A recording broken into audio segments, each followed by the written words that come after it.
The cafe was nearly full by the time Daniel carried his tray toward the only empty table. Balancing 2 hot chocolates and a grilled cheese sandwich while keeping an eye on his 6-year-old son, Noah, had become second nature. Parenting alone taught him to do 3 things at once, even on the days when he felt like he could barely manage one.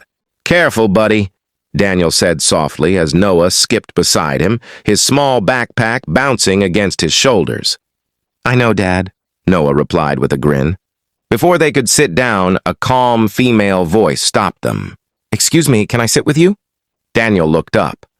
Standing beside the table was a woman in an elegant navy coat. She looked confident, but not arrogant, the kind of person who was used to people making room for her. Still, there was something unexpectedly gentle in her eyes.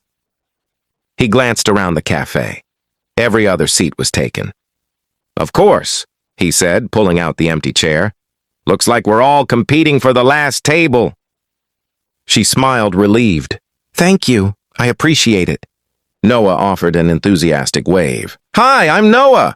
She laughed warmly. "Nice to meet you, Noah. I'm Claire." Daniel noticed she spoke to his son naturally, not with forced sweetness or polite pity. Most strangers either ignored Noah or treated him like he was fragile after noticing Daniel wore a wedding ring on a chain around his neck instead of his finger. As they settled into an easy silence, Noah accidentally knocked a crayon off the table. Claire bent down and picked it up before Daniel could react. "Here you go," she said. "Thanks," Noah answered with a bright smile. Daniel couldn't help smiling, too. Small acts of kindness had become rare enough that he noticed every one of them. None of them realized that this ordinary conversation was the beginning of a story that had quietly started years earlier. Claire had no idea the man sitting across from her was the same father whose anonymous scholarship updates she had secretly followed for years.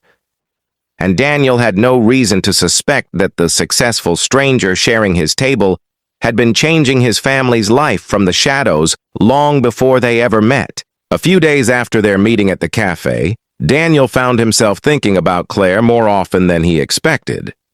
It wasn't because she was wealthy or impressive. He didn't even know much about her. What stayed with him was how normal she had been.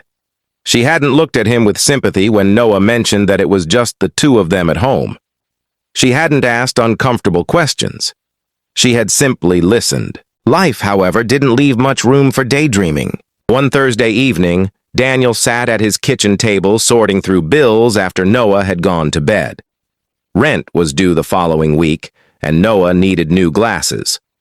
Daniel rubbed his eyes, trying to figure out which expense could wait another month. Then he noticed an email from Noah's school. His stomach tightened as he opened it.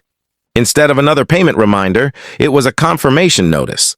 Noah's annual tuition had already been paid in full. Daniel stared at the screen in confusion. This wasn't the first time something like this had happened. Over the years, whenever he found himself backed into a corner, help seemed to arrive from nowhere. A hospital invoice would suddenly be marked as settled.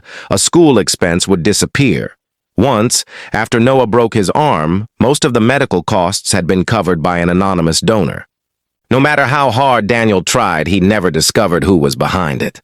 He leaned back in his chair and let out a slow breath. "Whoever you are," he whispered into the empty kitchen, "thank you." Across the city, Claire sat alone in her office long after everyone else had gone home. A file rested open on her desk. She normally avoided checking on families she supported through her private foundation. The whole purpose of giving anonymously was to keep the focus on the people receiving help, not the person providing it. But Daniel's name had caught her attention after their chance meeting. As she read through the file, memories returned. Years of scholarship renewals, medical assistance requests, progress reports about a hard-working single father doing everything he could for his son. For a long moment, Claire simply stared at the photograph attached to the file. It was Daniel, the same man from the cafe. Claire closed the file but couldn't bring herself to leave the office. She walked over to the window, watching the city lights shimmer against the dark sky. Out there, thousands of people were finishing ordinary days, unaware of how quietly lives could become connected. She remembered the first time Daniel's application had crossed her desk years earlier. It wasn't filled with dramatic words or heartbreaking pleas. He had simply explained that after losing his wife, he was trying to raise their newborn son while working full-time. He hadn't asked for charity. He had only hoped someone might help Noah stay in school when the time came. That quiet honesty had stayed with her. The following Saturday, Claire returned to the same cafe. She wasn't sure whether Daniel and Noah would be there, but when she spotted them in their usual corner, she smiled without realizing it. Noah noticed her first. "Dad, it's Claire!" Daniel looked up and smiled. "Looks like we have our table mate again." "If you're not tired of me," Claire said with a small laugh. "Not at all. Have a seat." The conversation came easily. Noah excitedly talked about his science project, while Daniel admitted he had spent the week fixing old bicycles in his garage for extra income. "You work a lot," Claire observed gently. Daniel shrugged. "Kids don't stay little forever. If working a few extra hours means Noah gets the opportunities he deserves, it's worth it." Claire lowered her eyes for a moment. There was no bitterness in his voice, no complaint, only quiet determination. As they prepared to leave, Noah slipped his small hand into Claire's. "Will you come back next Saturday?" The question caught her by surprise. She looked at Daniel, almost asking for permission. "If you're free," he said with an easy smile, "I think we'd both like that." Walking back to her car, Claire felt something she hadn't experienced in years. She had spent so much of her life writing checks and funding programs from a distance that she'd forgotten what it felt like to know the people behind the paperwork. For the first time, helping Daniel and Noah no longer felt like a charitable project. It felt deeply personal. And she knew the truth she had kept hidden for years couldn't remain a secret forever. The following Saturday arrived faster than either of them expected. Daniel and Noah were already seated when Claire walked into the cafe. Noah jumped from his chair the moment he saw her. "You came!" "I promised I'd try," Claire said, smiling as she hugged him lightly. For the next hour, they talked about everything from Noah's favorite books to the tiny vegetable garden Daniel had started behind their apartment building. It felt comfortable, almost familiar, as though they had known one another much longer than a few weeks. When Noah excused himself to choose a pastry from the display, a thoughtful silence settled between the two adults. Claire wrapped her hands around her coffee cup before speaking. "Daniel, there's something I've wanted to tell you." He looked at her, sensing the hesitation in her voice. "I run a private foundation," she began. "Years ago, we started supporting single-parent families anonymously. We never shared our names because we didn't want anyone to feel indebted."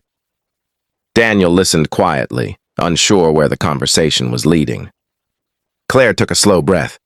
"After meeting you here, I recognized your name.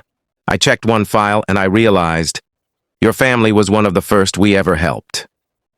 Daniel frowned, trying to process her words. "What do you mean?" "The school fees, some of Noah's medical bills, the emergency assistance over the years." Her eyes glistened. "That support came through my foundation." For several seconds, Daniel said nothing. He simply stared at her, remembering every mysterious payment that had arrived just when he thought he had run out of hope. "You?" he whispered. Claire nodded.